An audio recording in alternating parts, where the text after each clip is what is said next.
welcome back to my bedroom and our special event series. And today I am going to be talking about the after hours event.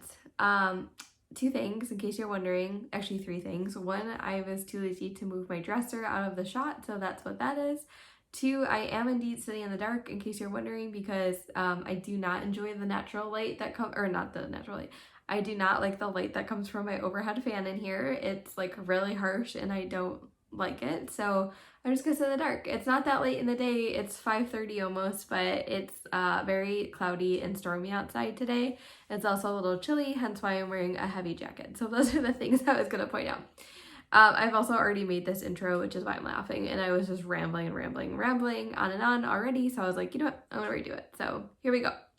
So the after hours event, it takes place at 3 of the 4 parks, so you can go to Magic Kingdom, Hollywood Studios, and Animal Kingdom. As I said, we only have ever done Magic Kingdom, and we, would like to do probably Hollywood Studios someday if they keep it up, but that was not an option for a long time because of Galaxy's Edge opening. They really weren't giving people any extra access to that. And we never really felt like Animal Kingdom was worth our time because the safari's not that great at nighttime, to be honest. And we love Everest, but Everest doesn't have terribly long wait all the time. And we love the Pandora rides, but there's not a whole lot to do there. I feel like the Magic Kingdom, you get the most bang for your buck because while not all the attractions are open, a lot of them are open. I would say the majority of them are open, and so you're actually like able to go on more things. So let me back up. I remember when they first announced the after hours event, I was like, why would you pay so much money to be in the park extra hours? And I always feel like that about the morning extra magic hours that they have at Disney Magic Kingdom, because I just like don't know why you would pay so much money, although I guess breakfast is included. And then I was listening to a podcast where somebody did it and they're like, with their small child, they did everything in Fantasyland and rode Seven Dwarfs Mine Train like multiple times. And so I was like, okay, that actually makes sense. Anyway, so we heard about the after hours and we were a little bit skeptical because of the cost, but also because we're not late night people. I think this first came out, I want to say it was like 2017 or 28. I think it might have been 2017, 2018, somewhere around there.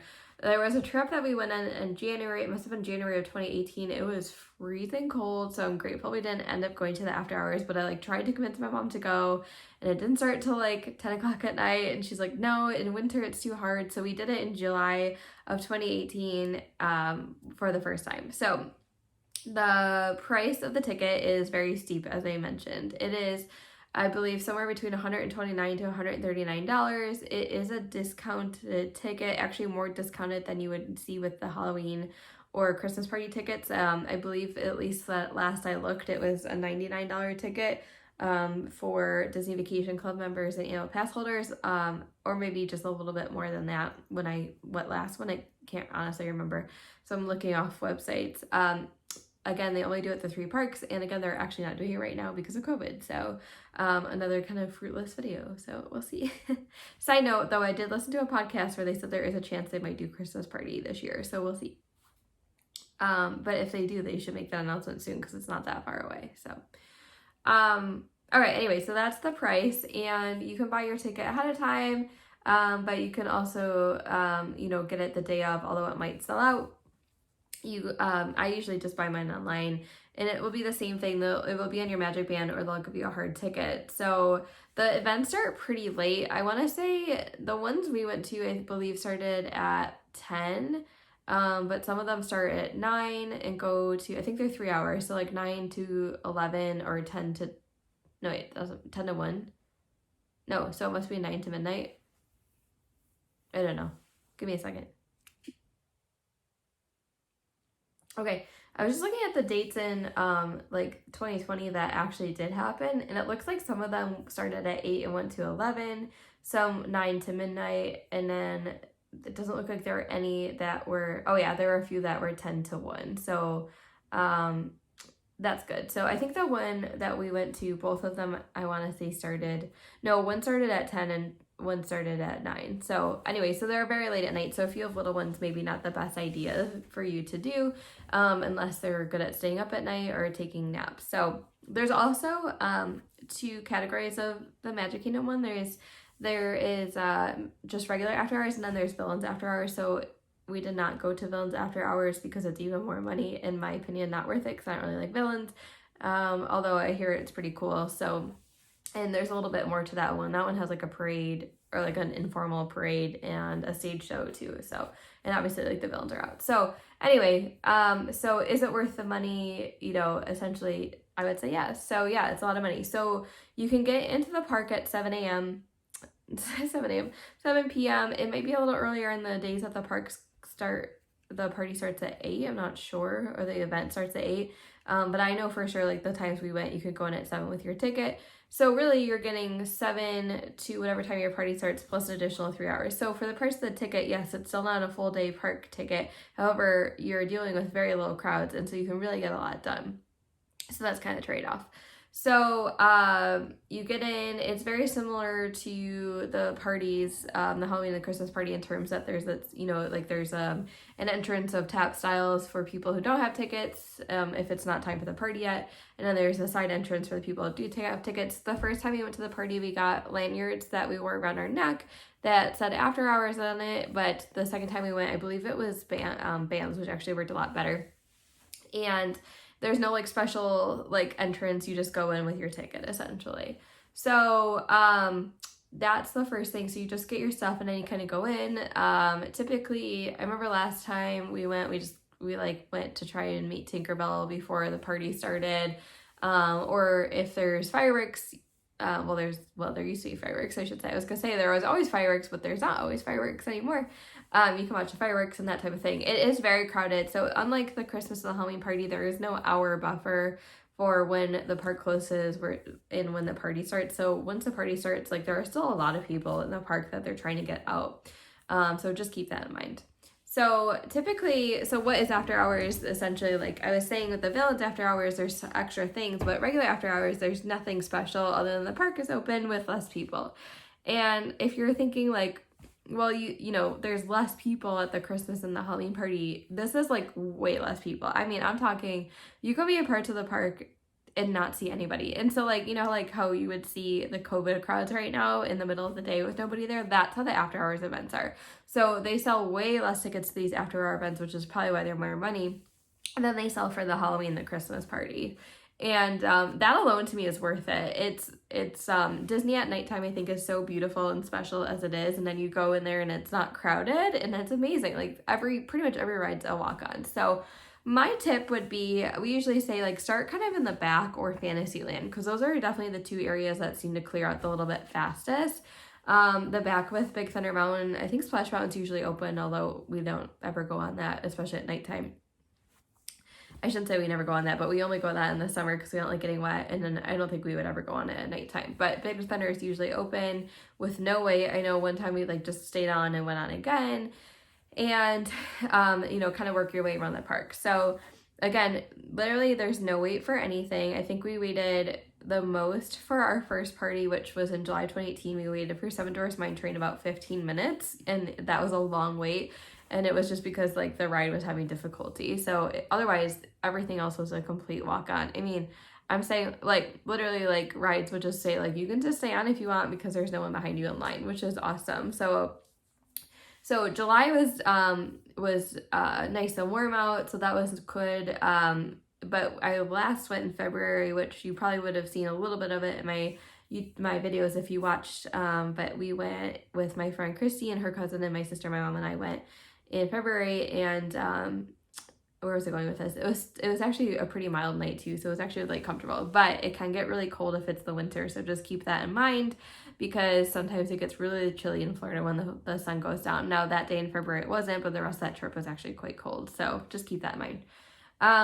So the biggest perk is obviously that you can just walk around with nobody around and you can get pictures with like empty streets. They do have PhotoPass photographers, so there's usually like a lot of opportunities to get PhotoPass pictures in front of the castle where there's really no one else in your pictures. You look down Main Street, there's no one there. It's so crazy.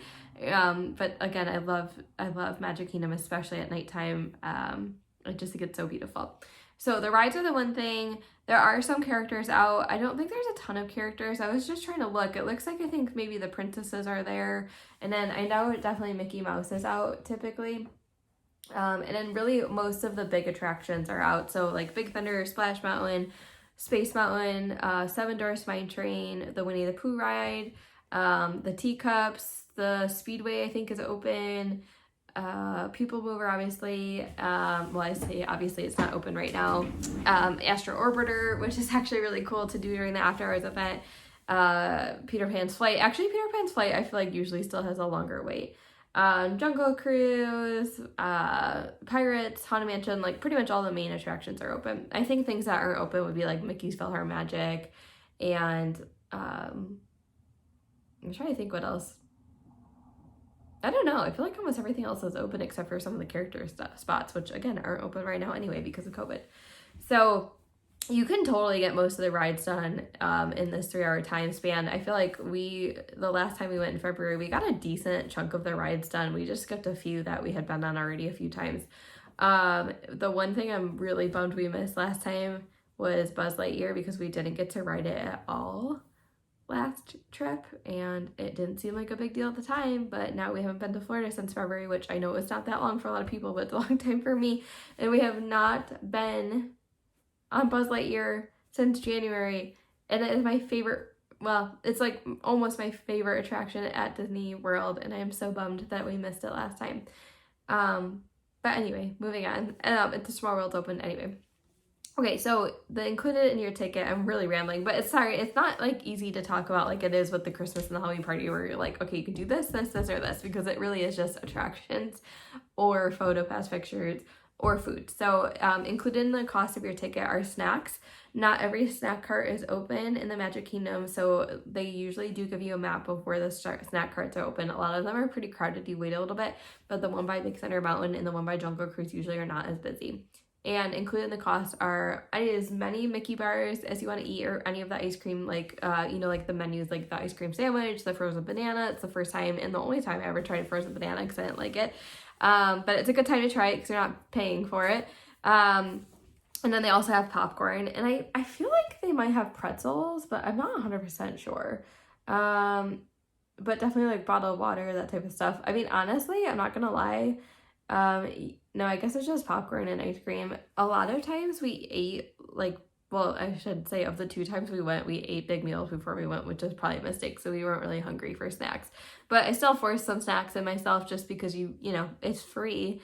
And then we definitely used to take like a bottle of water, bring it home for the next day, or like a bottle of pop and do that too. So if you don't mind carrying it, you don't have to eat it all because, it was free. So those are the two little things that are included. And again, there's a little bit more included when you're doing the Villains After Hours.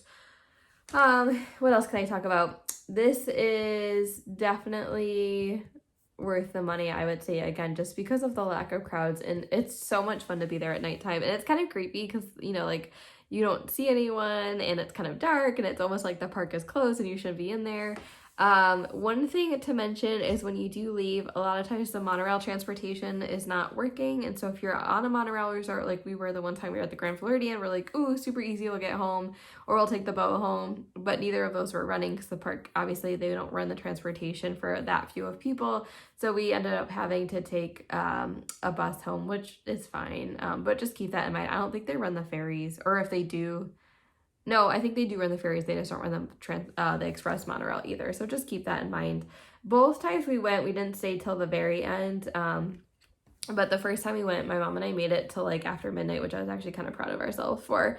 The last thing we went on ride-wise was Astro Orbiter, which my mom hates Astro Orbiter because she doesn't really like the heights of it. But it was so cool to be up there at nighttime and see it. So, I mean, that was really, like I said, that's a cool thing to do at night.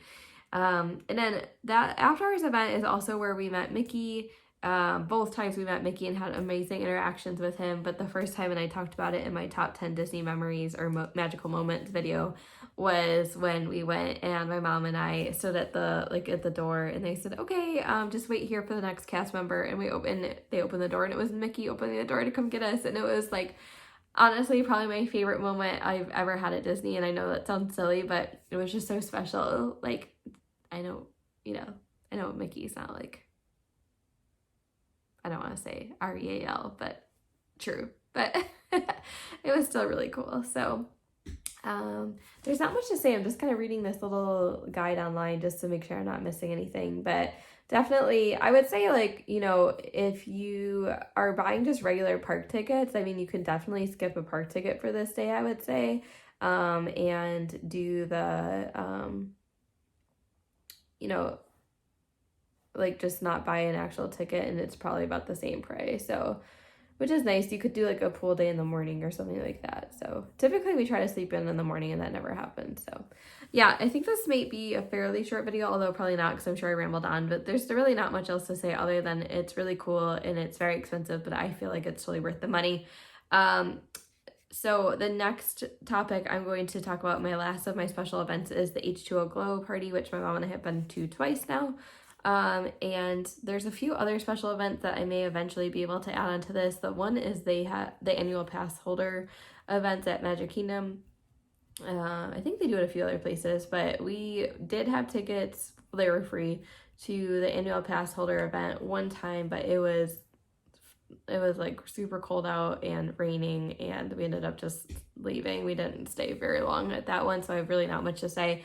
And then Moonlight Magic is the other one. Again, we actually did have Moonlight Magic, and we stayed very briefly at one at Animal Kingdom, but it was right after we ran the half marathon, like the day after, and we were exhausted.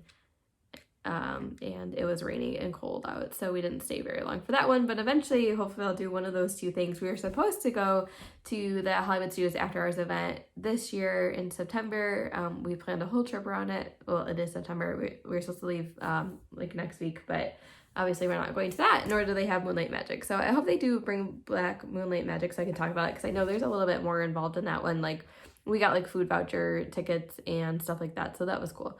But next week we'll talk about H20 Glow, and then I don't know what after that. So if anyone has any suggestions for videos, leave them in the comments below. And if you've done an after hours event, let me know if you've done them at Hollywood Studios or Animal Kingdom, especially because I'd love to hear about them. Like I said, I really want to do Hollywood Studios one, because not so much for Galaxy's Edge, which I like Galaxy's Edge, but I am obsessed with Toy Story Land, and I would like to just ride Slinky Dog all night long. So, because Slinky Dog is better in the dark. So I hope you guys have a good night, and I will see you next week.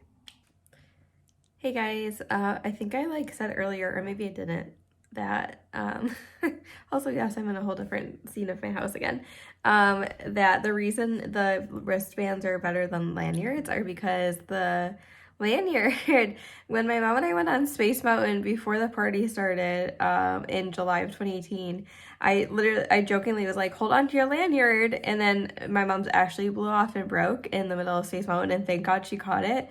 And it was like this big deal when we went up to the front to ask for another one, because she was like, well, how do I know you're not like trying to take someone else's lanyard? It was so weird. And I was like, I'm pretty sure you could just scan our magic band. So she was like, okay, you have to give me your old one first. Like, we're not trying to sneak anyone in, lady. But anyway, the wristbands are better.